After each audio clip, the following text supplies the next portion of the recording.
Sa Tayuman po, dumating po ang hapon na sasamba kami. Ayaw po kami pasambahin. Ang nagkataon po noon, si kapatid na Felix Manalo mismo ang nagsasalita. Ayun, sabi ni kapatid na Manalo, hindi kami bababa dito. Kung gusto mo, patayin mo na kaming lahat. Hindi kami bababa. Ang sabi ng kapatid na Manalo, tatagan yung loob ng mga kapatid. Akma ng papatayin. Handa ba kayo? Kapatid na Manalo, handa po. Sagutan kami lahat. Kataon, nagkasan ng baril ang mga Hapon. Pagkakasang ganon, ano na, parang lumindol, umikot yung pakiramdam namin umikot. At kumapit kami sa bangko, sa kapatid na Manalo. Huwag kayong makakatakot.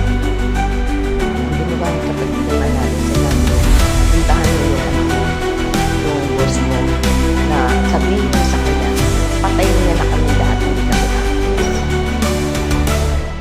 Kasi ang baril, napupunto, hindi bumalik ngayon yung prepare niya. Sabi ng kapatid na Manalo, sabihin mo sa kanya, talagang hindi kami aalis. Umalis na yung mga Hapon. Sabi nung Pilipino, o sige na po, aalis na kami. Ayaw niyo palang umalis eh. Umalis ng mga Hapon. Tuloy ang pagsamba. Nung wala na yung mga Hapon, nanalangin sa kapatid na Manalo. Yaya kami manalangin. 2 beses kami nanalangin nun. Pinatayo kami. Ano man ang dumating na pagsubok sa atin, mga kapatid, pagsubok lang yan, tatagan natin ating loob. Sabi ni kapatid Manalo, pagka ba inuusig na kayo, iiwanan na yung iglesia. Kapag ka ba kayo ay pinahihirapan na ng Hapon, iiwanan yung iglesia. Paano kayo makararating sa langit na bayan? Pagka ganyan kayo, tumatag kayo. Tumatag kayo, mga kapatid.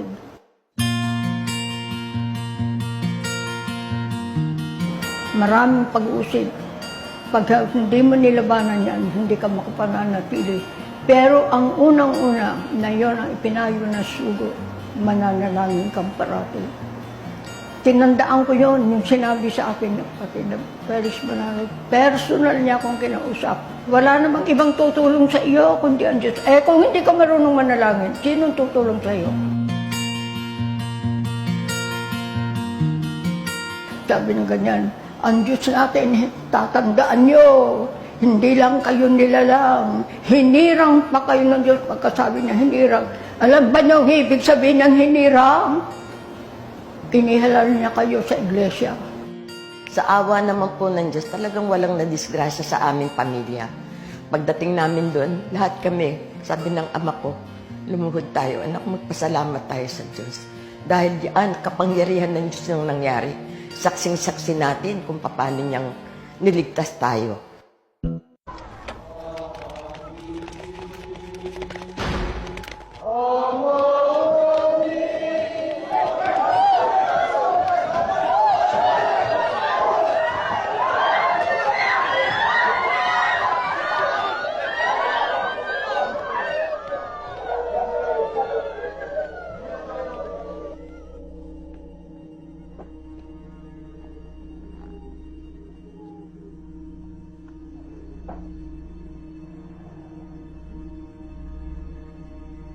Mga minamahal, Do not speak!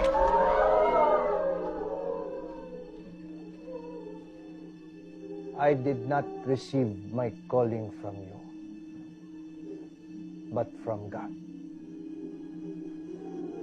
Mga kapatid, I told you not to speak!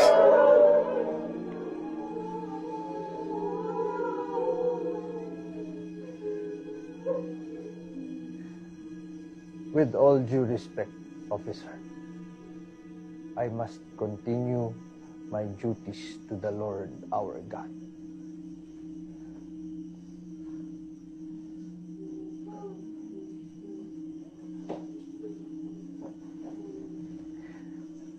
Mga kapatid, itinataguyod nating mga iglesia ni Kristo ang kapayapaan lalo na't sa Diyos, sapagkat ito ang banal na layunin ng ating Ama. Kaya tayo tinawag dito sa banal na iglesia. Alin ang kapayapaang ito na dito tayo tinawag ng Diyos? Ganito ang pahayag ni Apostol Pablo sa Colosas 3:15. At maghari sa inyong puso ang kapayapaan ni Kristo, na diya'y tinawag din naman kayo sa isang katawan, at kayo'y maging magpasalamat. Alin ng kapayapaang tinawag sa atin ng Diyos? Ang kapayapaan na kay Kristo sa pamamagitan ng kaniyang katawan o ng kaniyang iglesia. Kaya mapalad tayong mga kaanib ng iglesia ni Kristo sapagkat natamo natin ang tunay na kapayapaan.